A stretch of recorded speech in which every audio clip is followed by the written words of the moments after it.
All right, you're over 50 and you're worried that AI is going to take your job.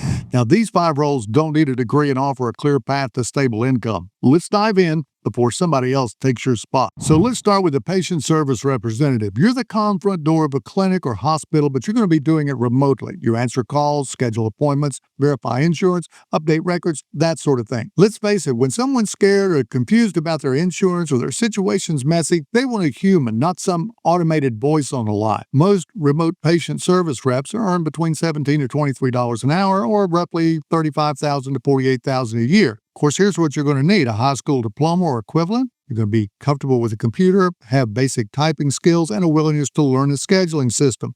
Plus, you're going to need soft skills too, like patience, clear communication, and being able to stay calm under pressure. Now, if you've ever worked the front desk, been a customer service, office admin, or you're the family coordinator who likes solving little problems and reassuring people, you've already done a lot of this job already. So where can you apply? Well, it's best to focus on specialized sources first, like flex jobs. If you go there, just search for remote healthcare, healthcare e-careers, and other healthcare-only job boards. Now, major health systems have their own sites too, so you can search remote on something like Mayo Clinic's job page, for an example. The repetitive questions, AI is going to chip away at that, but that's what makes the human part even more valuable. You're going to be handling escalations and situations where judgment and empathy is really going to matter. Now, if you hate being on the phone or chaos, skip this job and go to the next one. But if you like feeling needed and you like helping people, this is a very strong starting point. I give patient access an AI-proof score of about a 7.5 to 10. All right, here's number 2, remote health coach. As a remote health coach, you're going to be guiding people, often older adults, through lifestyle changes, things like movement, habits, nutrition, and, sticking with doctor recommendations, things along that line. Now, most of this is calls and video visits. AI can, of course, send reminders, sure, but what it can do well is building trust, reading the emotions in someone's voice, and helping them get back up after they've had a bad week. Now, the average pay is typically going to be somewhere between $18 to $28 an hour, or about $38,000 to $57,000 a year. Now, many of these roles don't require a bachelor's degree. A health or wellness coach certificate can really help, but it isn't always mandatory. Of course, you're going to need soft skills like listening and encouragement and accountability. But if you've ever helped a spouse, a parent, or a friend manage blood pressure, diabetes, or recovery, well, you're already doing the heart of this job. Now, who's this job for? Well, people who want their work to matter and enjoy cheering people on. You can find jobs like this on FlexJob under Healthcare Wellness. Telehealth and wellness companies also can have their own career pages. But here's the reality check. You'll have clients who don't follow through. AI tools are going to help with the data tracking, but you'll have to handle the motivation and real-life stuff. Now, if you've ever had any prior healthcare or caregiving background, mention it really loudly because it's a huge plus. I give the remote health coach an AI-proof score of a 9 out of 10. All right, here's job number 3, medical billing and coding specialist. You're the accuracy cop for the healthcare payments. So you're going to turn what happened in a doctor's visit into the codes that insurance companies use to pay the bill, all from a computer at home. Now, let's address the elephant in the room first. Some of this work is outsourced and it is automated. That's real. But honestly, it's mostly those simple, low-skill billing tasks that get shipped out, not the higher-level coding, auditing, and compliance work that carries real risk for these providers. Now, average pay for a certified coder is typically between $45,000 to $60,000 a year. You won't need a bachelor's degree, but most solid roles expect a short billing or coding program. It's going to take you 4 to 12 months to complete. They'll want a certification like a CPC or a CCS, that sort of thing. And you'll need serious attention to detail, comfort with rules, and some real persistence.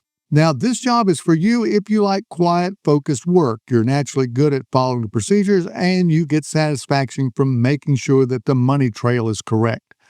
Now, start looking for jobs like this on healthcare-specific job boards that list coding and revenue cycle roles.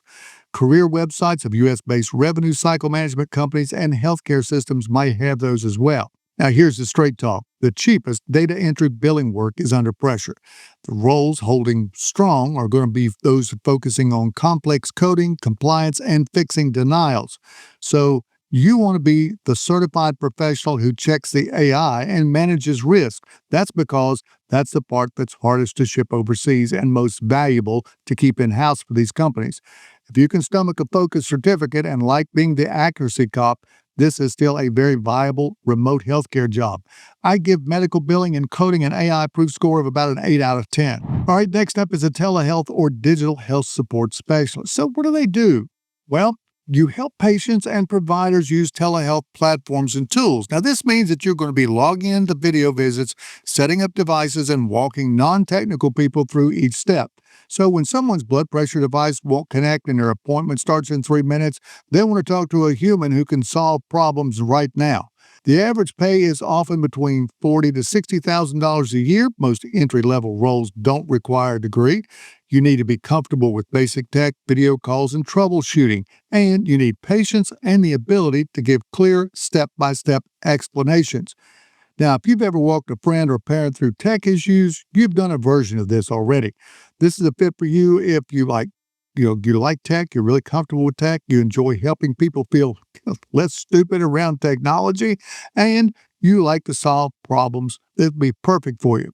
Look for jobs in these curated lists on telehealth companies that are hiring remote. Telehealth giants and digital health platforms have their own sites. That's a good place to look.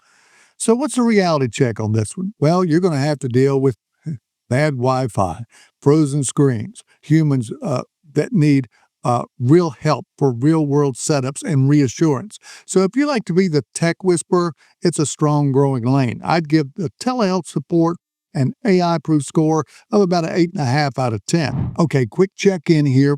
Out of these jobs so far, which one feels the most like you? Drop it in the comments. It's going to help you get clear, and it's going to help this video reach more 50-plus job seekers who really need it. All right, here's job number 5, hospice home health care scheduler. Now, as a scheduler, you're going to be coordinating visits between nurses, aides, therapists, and patients. You're going to be managing calendars, confirming the appointments, and keeping everybody in the loop. Yes, routing software and AI is going to help, but families in crisis and staff still need a human brain and a human heart making those final calls and smoothing over any conflicts. Now, the average pay is often going to range between $18 to $25 an hour or $38,000 to $52,000 a year. You're going to need a high school diploma or equivalent, comfort with phones and scheduling software, and soft skills like organization, diplomacy, and emotional steadiness. Now, if you've ever juggled kids, done elder care, work schedules, and appointments, this is great for someone who's responsible, dependable, and wants to support serious, meaningful work without doing hands-on clinical care. Now, one of the best places to look for jobs is remote healthcare sections on Flex Jobs. Look for care coordinator or scheduler, intake coordinator, that sort of thing. And also, local and regional hospice and home health agencies have their own websites, so you can check there as well. All right, now for the reality check. This job can be emotionally heavy, so you're talking to families under a lot of stress. AI can help propose routes, but you'll still be the one who negotiates, comforts, and adjusts in real time. I'd give Hospice Scheduler an AI-proof score out of 9.5 out of 10. All right, let's tie all this together. AI is changing how these jobs are done, but not the fact that humans are definitely needed. Now, if you've ever worked in, let's say, a clinic, a hospital, dental or vision office, that sort of thing, home health, hospice, caregiving, insurance, medical billing, or admin, you are already way ahead of the average applicant. You understand the language, the pace, and the emotions that are involved here. Now, if you want to future-proof yourself, here are some smart certificates worth considering. Like, say, for example, if you're considering billing or coding, a focus program plus a CPC or CSS, and you can be that human who checks and manages the AI. If you're thinking about health coaching, a recognized health or wellness coach certificate that teaches structured coaching and ethics is really great. If you're going to start doing like admin and patient access, a short medical administrative assistant type certification, it signals professionalism and that you're aware about privacy and that sort of thing. You don't need all of them. Just pick one path, one credential if it fits, and stack it on top of the experience that you already have. All right, here's your homework. Pick one of these 5 jobs that feels like your best match. Then go watch my video on non-remote healthcare jobs with no experience needed. Click on that screen now. Don't wait till the shortage is filled. You're not behind. You're just one focused decision away from being in demand again. I'll see you over there.